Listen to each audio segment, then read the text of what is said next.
All right, Bryce, thanks. Hope pulled from the rubble. A man hugs volunteers as they rescue him 167 hours after he was buried in Turkey's earthquake.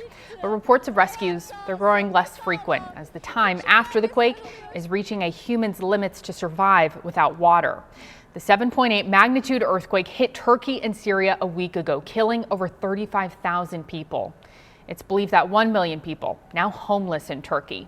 Turkish authorities are going after contractors linked with collapsed buildings that could not withstand the quakes. Newly